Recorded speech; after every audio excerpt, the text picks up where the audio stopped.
Hey guys, Zach here, and welcome back to another action figure review, and today we'll be taking a look at the CollectA Carnotaurus. Now, I know this isn't really a Jurassic Park figure, but I kind of want to review this for a couple of reasons. First of all, I just want to review this because, well, I kind of want something to bridge the Battle Damage line to the Legacy Collection, where right now I'm reviewing the Jurassic World Fallen Kingdom Battle Damage line, and after I'm done with that, which I'm almost done with that, or actually, when I upload this, I'm going to be done with that, but as of me recording this, I haven't recorded that video yet.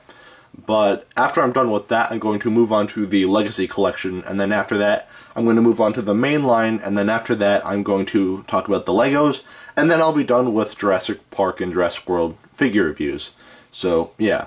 And really quick, this is kind of a side note, but when I do when I do run out of things to review, I'm not going to quit YouTube altogether. If I do get something new, then I'll definitely review it, but yeah, no. I'm not a frequent collector. If I see something that I like, I'll buy it, but yeah, no. So when I do run out of stuff to review, then I might be on hiatus for a while, but if I do get new things, then I will definitely review them, so yeah. But anyway, back to what we were talking about. So yeah, after this video, I'm going to be talking about the Jurassic World Legacy Collection. So yeah, and I actually really wanted this figure. So let me just tell a bit of a story. So I'm not really the biggest fan of companies like CollectA or Safari Limited or Schleich or anything like that. The only one I like would be Papo, and yeah, I actually really like Papo figures, but I'm not really the biggest fan of CollectA figures. And I've known about them since 2015, and they actually made a Carnotaurus recently. I was intrigued by this, so I did some research and I looked this up. I just wanted to know, what it was about. Actually, no, I didn't look it up. I got a notification on my phone by YouTube user Andy's Dinosaur Reviews, and he made a review on this figure, and I was intrigued because they finally made a Carnotaurus figure. So I checked out his video, and I really wanted it ever since. That figure looked great, and now having it in person, this figure is now my favorite Carnotaur figure of all time, and yeah, this figure is just great, so yeah. Again, I don't have a lot of CollectA figures. The only one I have is, besides this one, I have two of the little 10-pack of, minifigures, but other than that, this is the only, legit CollectA figure I have. And honestly, as I mentioned before, Carnotaurus is my favorite dinosaur of all time. And when I saw this, I immediately thought, this thing looks great, I need this. So, yeah. I'll talk more about pricing at the end of this video as I normally do, so, yeah. Anyway, with all that out of the way, let's just get into this. So first, we'll take a look at the tag. And on the front of the tag, we have a picture of the Carnotaurus. And we have CollectA here, Prehistoric World, and Deluxe 1/40th scale. If we turn this, then we have some information about the man who approves the sculpts at CollectA, which is actually really cool. I like that a lot. But anyway, right here, we have some facts about the Carnotaurus. So if you want to pause and read it now, go ahead.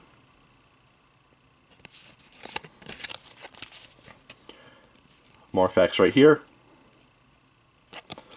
And right here we just have some warning how this figure is not intended for children under 3. And on the back we just have some legal information. So yeah. Anyway, that's basically it for the tag. Now for this little paleontologist that this Carnotaur comes with. It's cool. I don't really care for this too much, but it's cool. The sculpting is alright, the detailing's alright. No paint and no articulation, but again, this figure is just alright. Unfortunately, it is not in scale with the Carnotaurus. The Carnotaurus is way too big, but yeah, this is just a okay little figure, so yeah. Anyway, now for the Carnotaurus itself. Now, really quick, I just want to say, before we take a look at the painting on this figure, the painting on this figure is near perfect. There are some minor paint blemishes, but that's totally fine. That's not the biggest problem with this figure. The biggest problem with this figure definitely involves the paint, but we'll talk about that when we get to it. So, yeah. Anyway, let's take a closer look. So, most of the body here is a brownish color with some darker tones throughout the side of the body, on the leg, and on the top of the body, which looks very nice. The underside of the figure is a beige color, as well as the stripes on the neck and on the face right here, which does look nice. The eyes are painted a glossy black, and the inside of the mouth is painted pink with some white teeth. Now, the thing that is like something I'm not really the biggest fan of, this isn't the problem with the paint, but with the stripe here, it kind of bleeds onto the teeth, so you have white teeth here, but then you have beige teeth here. You can barely notice it, but you can only notice it if you look at it very closely. I don't know if you can see it there or not, but yeah, it's somewhat noticeable on camera, but yeah, no, if you do look at it very closely, then you can kind of tell, but yeah. Anyway, the fingernails and toenails are painted gray, as well as the hallux on each foot. The horns are painted gray, and they slowly kind of fade into a black, which actually looks very nice. And the spikes on the back of the body right here are painted the same color as the base of the horns. And the base here is painted a sandy beige, which looks very nice. And we'll talk more about the base later on, but yeah. Now, the thing I don't like about the paint, this isn't really a paint blemish. This is something that apparently is on a lot of CollectA figures, which I don't get at all. But for some reason, they always have to include a skid mark on the animal. To me, that kind of takes away from it, but other than that, I'd say the painting here is pretty much near perfect, so the paint definitely gets a pass. Now we'll take a look at the articulation. There is none, so we're just going to get right into the sculpt here. And the sculpting on this figure is very nice and is very accurate and very true to the animal that actually lived on this earth. This thing looks great, but there are some minor inaccuracies. It doesn't take away from the figure at all. This is still a great figure, but just some stuff that's still kind of worth pointing out.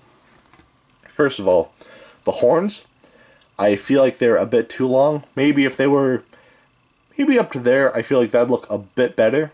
The horns still look nice, don't get me wrong, but they feel a bit too long, but that's just me. Also, the hands are slightly off. Yes, Carnotaurus did indeed have 4 fingers, but they did not have 4 claws. They had 3 claws, the other finger was just clawless, so yeah. But other than that, the sculpting on this figure is very nice and very accurate to the animal itself, so the sculpt here gets a pass. Now take a look at the detailing, and the detailing here, again, looks great. So starting off at the head, I'm just kind of blocking out the light so you can see a little bit better. But going to the head here, we have some really nice scaling. Everything's very well defined, and I really like the scaling on the head of this figure. So, yeah. And even the teeth, they don't look great, but they don't look bad either. But we have some more creasing going down the neck, which looks very nice. And the scaling still looks great. And throughout the body, we have these osteoderms that go from the neck all the way to the tail, which again is very accurate to the animal, and I actually really like that. So yeah, the detailing here again looks great, and even all the smaller scales look very well defined and very just nice all around. And going to the arms here, they're detailed very nicely as well. And going to the legs here, we have a lot of musculature, which looks very nice. And all the scaling, again, looks great. And the feet are detailed very nicely as well. And going to the base is actually detailed very nicely as well. We have some dirt and we have some ferns, and they look very nice as well. I feel like a little bit more paint would have been nice, but I could have talked about that before, so yeah. Anyway, the spikes back here are detailed very nicely, very well defined. Unfortunately, this spike right here, there's kind of a mishap right there. I don't know why, but there's just some extra plastic, which is something to be wary of, but other than that, yeah. Anyway, going back to the tail, the musculature here looks very nice, very well defined, and yeah, the detailing on this figure is pretty much great. So the detailing on this figure gets a pass. So at the end of the day, should you get this? if you're a Carnotaurus fan like me, then I'd say yes, this figure is definitely worth your money. And in my opinion, this is the best Carnotaurus figure ever. My favorite used to be the Papo Carnotaurus, but now this figure easily dethrones that figure. This thing is perfect. Well, it's almost perfect, but yeah, no, this is still a great figure, and I highly suggest that you get it. If you do want this figure, I'd say order it from Big Bad, or not Big Bad Toy Store. I'd say order this from everythingdinosaurs.com. Either that or minizoo.com. So, yeah, either from those two websites. Unfortunately, I got mine from eBay, so I was kind of scalped. Instead of paying 20 bucks, I paid about 40 bucks, but then again, I did kind of have to import this from Germany, so that might have also kind of added to the fire, but for the most part, yeah, no. Definitely get this figure if you can. This figure's great. I kind of doubt if you'd be able to find this in stores or not, but if you do, then definitely pick up this figure, but even if you can't find it in stores, I'd say definitely pick it up as well, because this figure, again, if you're a Carnotaurus fan, is pretty much the best thing ever, so yeah. Anyway, if you want to know how big this figure is, here it is next to Dr. Billy Grant. Alright, now that is it for today. Have a great rest of your week, and I will see you in the next video. Peace, Zach out.